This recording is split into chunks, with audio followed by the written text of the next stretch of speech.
اور میرے لیڈر کے ساتھ ظلم و زیادتی ہوئی ہے, مریم نواز کے ساتھ ظلم و زیادتی ہوئی ہے, شہباز شریف, شاہد خاقان عباسی, باقی جو لیڈرشپ تھی ان کے ساتھ زیادتی ہو رہی ہے, ظلم ہو رہا ہے.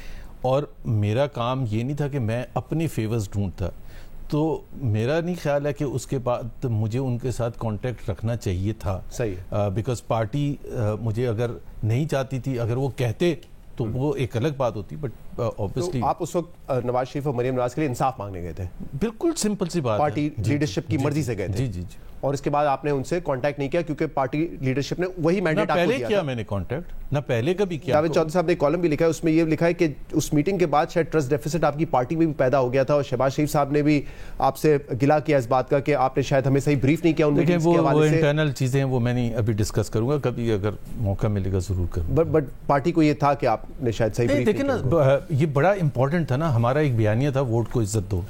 ووٹ کو عزت دو meant کہ we are not dependent on the establishment and we will not be dictated by the establishment. Break لیں گے, اس کے بعد ہم مزید بات کریں گے. محمد زبیر صاحب اس وقت ہمارے ساتھ موجود ہیں, اسٹے ود اس.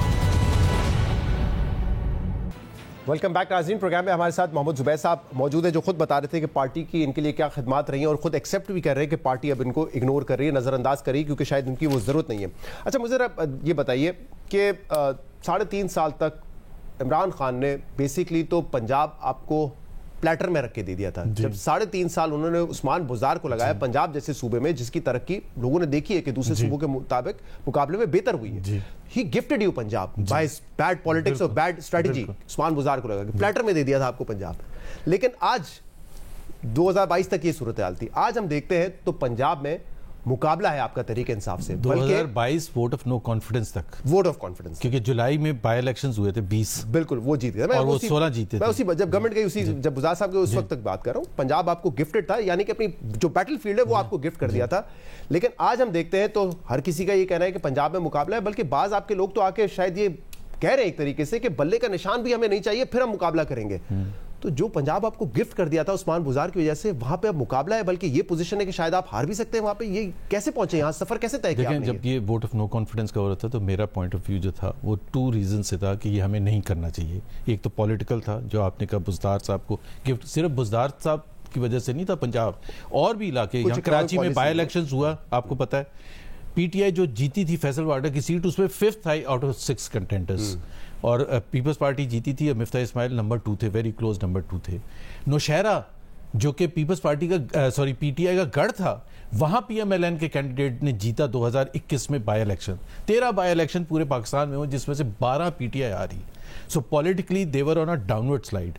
اتنی حد تک کہ ایون کے پی کا جو لوکل گورنمنٹ کا فرسٹ فیز کا الیکشن تھا دسمبر 2021, just 2 months before the vote of no confidence, وہ فرسٹ ٹائم ان کو ایک ایسا دھچکا لگا تھا. پشاور کا میئر ہار گئے تھے, پھر 3 اور میئر وہ ہار گئے تھے, جس کی ریئیکشن میں عمران نے پوری تنظیم ڈیزالو کر دی تھی, صرف کے پی کی نہیں, پورے پاکستان کی, جس کے بعد پھر اسد عمر کا they were down and out اور آپ نے ریسکیو کر لیا. The other reason that I opposed was very simple, کہ آپ اکنامک پوائنٹ آف ویو سے کہ Pakistan is under an I M F programme. کوئی سیاسی پارٹی لاسٹ ایئر اور 5 year tenure کیوں آئے گی with I M F sword hanging on top of you? کیونکہ آپ آئی ایم ایف کی موجودگی میں آپ کو جو جون 2022 کا بجٹ دینا تھا وہ I M F mandated budget دینا تھا, وتھ فل اسٹاپ کاما کے بھی نہیں آپ چھیڑ چھاڑ کر سکتے تھے, جو کہ ہم نے دیا, جو کہ ان پاپولر تھا. ان پاپولر فیصلے کیے, سخت فیصلے کرنے تھے, because I M F was not ready to provide you any space کہ جی پیٹرول اتنی آپ نے کرنا ہے. آپ 30 روپے ایک دن کیا, 15 دن بعد پھر 30 روپے, پھر 24 روپے, پھر 12 روپے, ہم نے 100 روپے بڑھا دیا 1.5 مہینے میں. تو اس کا امپیکٹ تو ہونا تھا, بجلی کے نرخ بڑھا دیے, اور پھر ظاہر سی بات ہے اس کے پولیٹیکل کانسیکوینسز تو ہونے تھے. اور آئی ایم ایف آپ کو پتا ہے کہ اینڈ ہو گیا, جون 2023 آ گیا, اور اینڈ آف جون 2023 جا کے آئی ایم ایف کا پروگرام بائی دا وے بحال ہو گیا تھا. یہ بھی میں ایک, اگر آپ اجازت دیں جی, تو یہ بڑا امپورٹنٹ ہے. جی, سپٹمبر میں ہو گیا. دیکھیں, Miftah Ismail had brought back I M F. So وہ جو ایک لاجک ہے یا نیریٹو ہے کہ جو ہم آگے 9 مہینے دیتے رہے کہ جی وہ پی ٹی آئی خراب کر کے جو گیا تھے آئی ایم ایف کے ساتھ تعلقات, اس کی وجہ سے مہنگائی ہوئی. بھئی وہ تو سپٹمبر میں پیسے آپ کو مل گئے تھے, 8 پیسے آپ کو مل گئے تھے. اگست میں آپ کا سٹاف لیول ایگریمنٹ ہو گیا, بورڈ نے 29 اگست کو اپروو کر دیا. سو جب وہ بحال ہو گیا اس کے بعد 9th ریویو ہونا تھا نومبر کے فرسٹ ویک میں.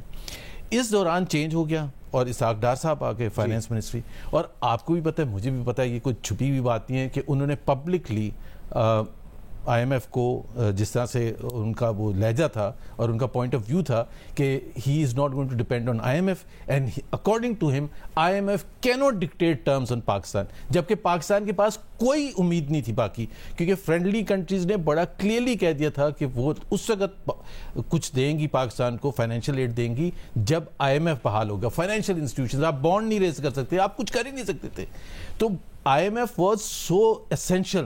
جب وہ نہیں ہوا سپتمبر میں اور اکتوبر میں جب یہ بیانات آنے شروع ہوئے تو ایک پینک پھیل گیا, ساری آپ کی امپورٹس رک گئی, ڈالر اویلیبل نہیں تھا, اکانومی بالکل نیچے گر گئی, جس کی ایویڈنس ہے آپ کا جو فسکل ایئر ابھی ختم ہوئے جون میں -0.17 ہے آپ کی کنٹریکٹ ہوئی آپ کی اکانومی. اور سب سے برا اثر جو پڑا, جو پاکستان کے عوام نے فیس کیا برانڈ, وہ مہنگائی میں تھا. آپ مارچ 2022 کے نمبرز دیکھ لیں, سی پی آئی کے تقریباً 13% تھے, ایس پی آئی کے تقریباً 16-17% تھے. وہ بڑھ کے آپ پورا ایک سال آپ اٹھا کے دیکھ لیں فسکل ایئر, وہ 30-35, اور ایس پی آئی آج بھی 40% سے اوپر ہے. ویسے آپ یہ کہہ رہے ہیں کہ یہ ذمہ داری پی ٹی آئی گورنمنٹ پہ ڈالنا کہ وہ آئی ایم ایف کا پلان خراب کر کے چلے گئے تھے, یہ غلط اس لیے کیونکہ مفتاح صاحب نے بحال کر دیا تھا نا, اور پھر اسحاق ڈار صاحب کی پالیسیز کی وجہ سے ڈیلے ہوا پلان. دیکھنا جب آپ نے یہ اعلان کر دیا کہ we are not dependent I M F and I M F can go back, بالکل کلیئرلی آپ پبلکلی اعلانات تھے, تو پھر ڈالرز جہاں آپ کے جو حالت تھی آپ کی ریزروز کی, ایک وقت تھا شہزاد آپ کو شاید یاد ہو 2.9 بلین ڈالرز آ گئے تھے, and we were hovering most of the time around 4. تو آپ یہ کہہ رہے ہیں کہ اسحاق ڈار صاحب کی پالیسیز کی وجہ سے آئی ایم ایف کا پروگرام نہیں کنٹینیو ہو سکا. پینک پھیل گیا نا آپ کی, ایک طرف معیشت سکڑنی شروع ہوگی, آپ بھی جانتے ہوں گے, میں بھی جانتا ہوں, دنیا بھر میں آپ کا چاہے آٹو سیکٹر تھا, آپ کا کوئی اور سیکٹر تھا, وہ تمام کا تمام سفر کرنا شروع ہو گیا. تو ایک طرف آپ کی اکانومی بیٹھ رہی تھی, دوسری طرف آپ کی پینک بائنگ تھی, تیسری طرف جو سب سے زیادہ امپورٹنٹ ہے, اور یہ میں ضرور کہنا چاہتا ہوں, دیکھیں جو ہجانی کیفیت تھی آج سے 4-5 مہینے پہلے, ہجانی کیفیت تھی, مطلب کسی کو نہیں پتا تھا, ایک عام پاکستانی جاتا تھا منی چینجر کے پاس, 300 روپے لکھا ہوتا تھا اور اس کو ملتا تھا 330 روپے کا, and every one was rushing to buy dollars and pounds. بات یہ ہے کہ ابھی جب کیئر ٹیکر آئی ہے and definitely backed by the army chief, آپ نے دیکھا ہے کہ ایک سیمبلنس آف کچھ ایک وہ آ گیا ہے, سرٹنٹی آ گئی. اسٹاک مارکیٹ میں دیکھ لیں, آپ کرنسی مارکیٹ میں دیکھ لیں, 50 روپے نیچے گرنا, اٹس ناٹ اے جوک. آپ ڈسکوز کی پرفارمنس دیکھ لیں, آپ کے لاسز کٹ ہونے شروع ہو گئے, آپ کی ریکوریز زیادہ ہونی شروع ہو گئی, آپ کے افغان ٹرانزٹ ٹریڈ. سو یہ لوگ یہ جو کہتے ہیں کہ جی یہ ڈنڈا ہے ادھر سے, میں اس کو ڈنڈا نہیں کہتا, اس کو گڈ گورننس کہتے ہیں. Good governance. تو آپ یہ کہہ رہے ہیں کہ عمران خان کے بعد مفتاح اسماعیل صاحب نے بھی بحال کر دیا پلان, آپ کی حکومت جانے کے بعد جو کیئر ٹیکر آئی ہے اس نے بھی گڈ گورننس دکھائی, تو جو بیچ کا پیریڈ ہے اسحاق ڈار صاحب کا پیریڈ, وہ پرابلمٹک تھا, اس کی وجہ سے ہوا 9 مہینے سے. 9 مہینے وہ پرابلمٹک پیریڈ تھا. تو جو نقصان پہنچایا بزدار نے پی ٹی آئی کو, وہ نقصان آپ کہہ رہے ہیں 9 مہینے میں اسحاق ڈار نے بیسیکلی نون لیگ کو پہنچایا, اس لیے آج مقابلے والی اکیلے تو نہیں آپ کہہ سکتے, بیکاز obviously جب پالیسی فیصلے ہوتے ہیں. دیکھیں ایک بڑا امپورٹنٹ کٹ آف تھا, کیونکہ بہت سے لوگوں کا مجھے پتا ہے میاں نواز شریف چاہتے تھے کہ ہم اسمبلی کو ڈیزالو کر کے اور الیکشنز میں جائیں. ودن 1 month of that was decided. ابھی چیمبر گئے تھے, لاہور چیمبر, میاں نواز شریف, اور ادھر انہوں نے بتایا کہ 23 مئی 2022 which was just 5 weeks after taking over the government, انہوں نے بتایا کہ جی ڈیزالو کرنے کا فیصلہ ہو گیا تھا, 23 مئی کو اناؤنس کرنا تھا, اور تقریر بھی شہباز صاحب کی تیار ہو چکی تھی. which meant what, اور وہ اس قتل کی عمران خان نے, اور وہ بالکل صحیح کہ 22 کی شام کو عمران خان نے اناؤنس کر دیا کہ ہم 25 مئی کو جا کے لانگ مارچ کریں گے.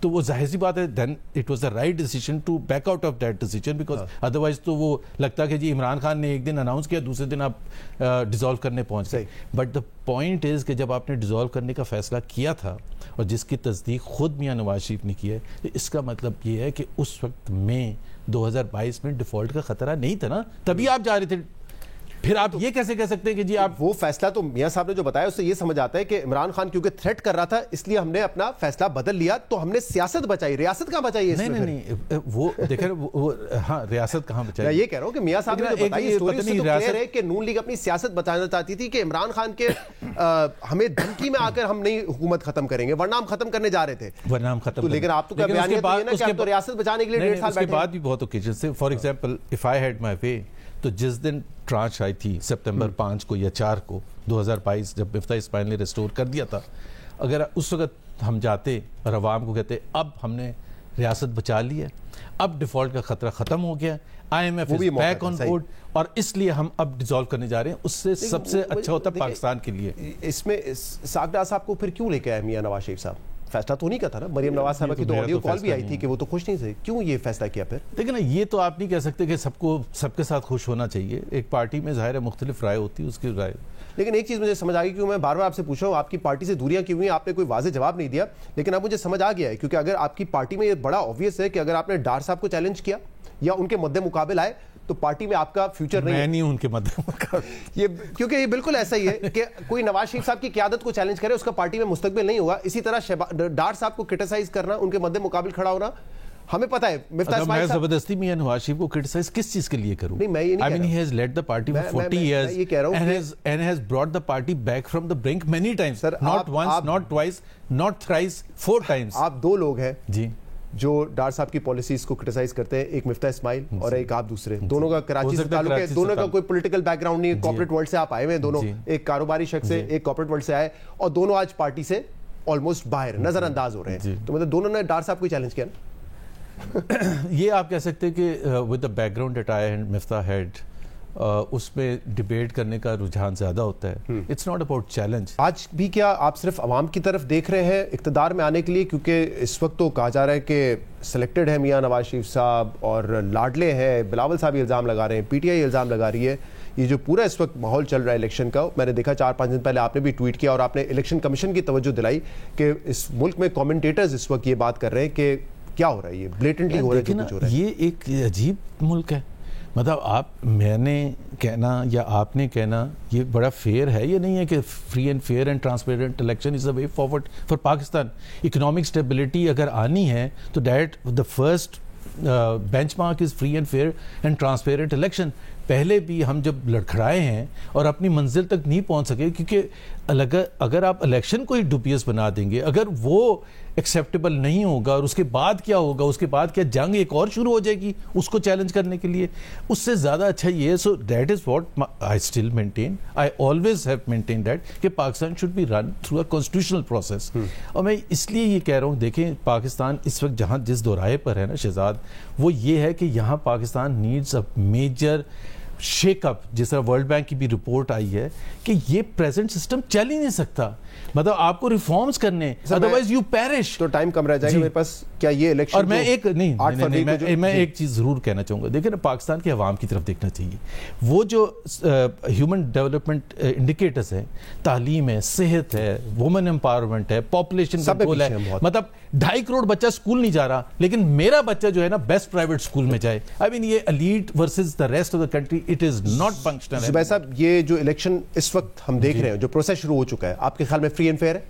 نہیں, میں تو انوالو نہیں ہوں تو میں نہیں بٹ آپ دیکھ رہے ہیں کہ کیا ہو رہا ہے. آپ زیادہ اچھی طرح دیکھتے ہیں, مطلب اوائڈ کر رہے ہیں پھر تو آپ سوال. میں بالکل ادھر یو کین سے کہ بالکل ہے, نولی کہہ رہی ہے بالکل فیئر ہے, آپ کے بہت سارے لوگ کہتے ہیں پی ٹی آئی کہتی ہے فیئر نہیں ہے. تمام میجر پولیٹیکل پارٹیز کو سیٹسفائی کر کے الیکٹورل پروسیس میں جانا چاہیے. صحیح ہے, اور اس میں ظاہر ہے پی ٹی آئی بھی ہے, اور میں یہ نہیں کہہ رہا کہ جس کے خلاف قانونی کوئی ہے کویسچن مارک ہے تو ضرور ہونا چاہیے, بالکل ہونا چاہیے, لیکن اس میں یا تو یہ ہوتا ہے نا کہ ایک موو کرتی federal government P T I کو بین کرنے کے لیے, اور وہ ایک بینڈ پارٹی ہوتی, تو پھر آپ بلے کا نشان لے لیا گیا ای سی پی کی جانب سے. فیئر ڈیسیژن تھا آپ کے خیال میں؟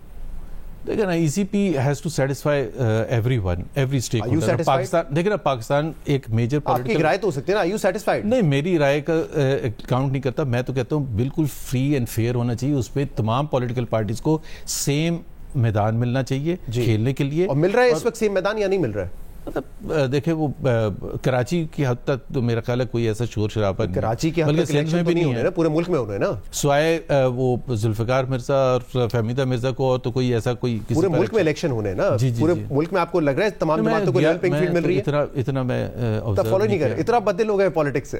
بدل نہیں، مطلب وقت ہوتا ہے پھر آئیں گے دوبارہ. اور یہ کاغذات نامزدگی جو کل سارے پرومیننٹ لیڈرز کے آلموسٹ ریجیکٹ ہو گئے، یہ آپ کے خیال میں درست ہے؟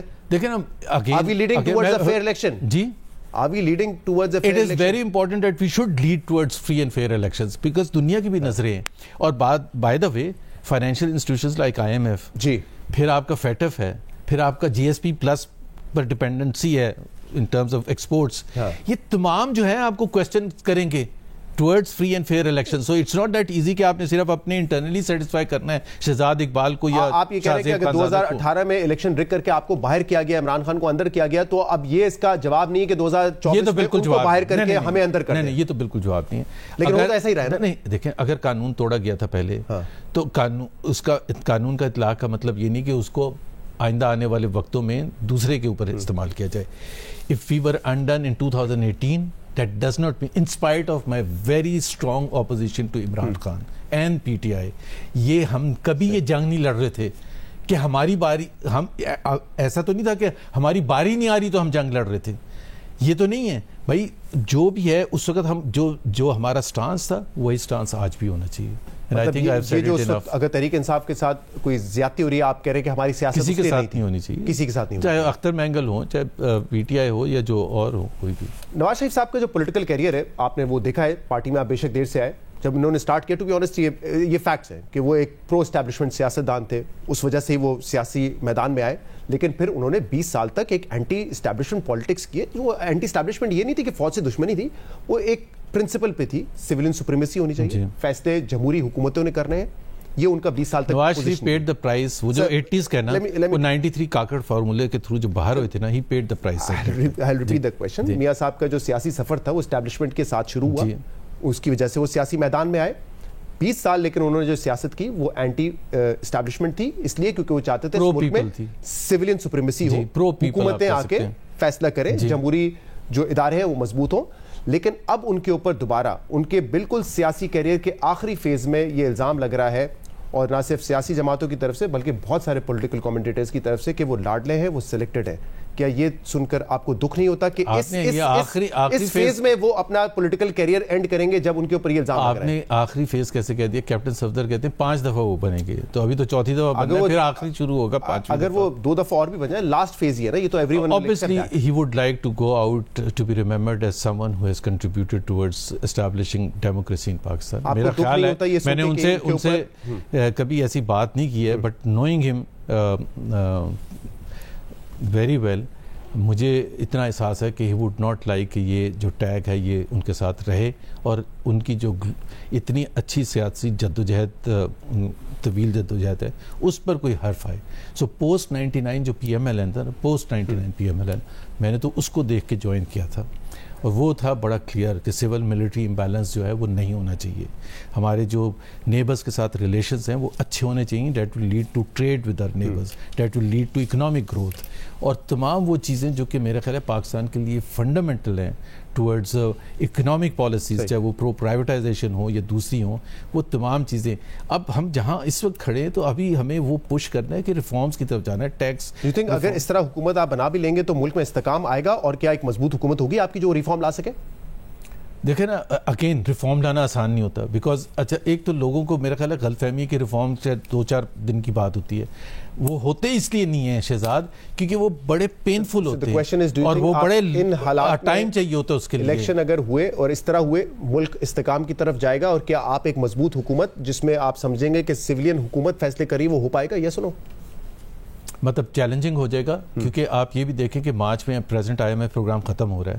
You will enter into a new IMF programme جو بہت ڈیڈلی ہوگا، اور وہ بہت لمبے عرصے کے لیے ہوگا، کیونکہ ہمیں پیسے بھی بہت سارے چاہیے، تو وہ ڈکٹیٹ کریں گے. اور ویسے بھی 25واں ہوگا IMF پروگرام، تو ظاہر سی بات ہے ان کی کنڈیشن سخت ہوگی. مجھے پتا ہے کیونکہ آپ نے جب نون لیگ جوائن کی، مور اور سیم ٹائم پہ PTI جوائن کیا اسد عمر صاحب نے، وہ PTI سے باہر ہے، آپ آلموسٹ باہر ہے. تو جب آپ دونوں اپنی اپنی جماعتوں میں تھے، مجھے پتا ہے کہ فیملی میں بھی کچھ ڈویژن اور تکراریں ہوتی تھی. اب دونوں پارٹی سے الگ ہو گئے، گھریلو معاملات ٹھیک ہو گئے کم سے کم؟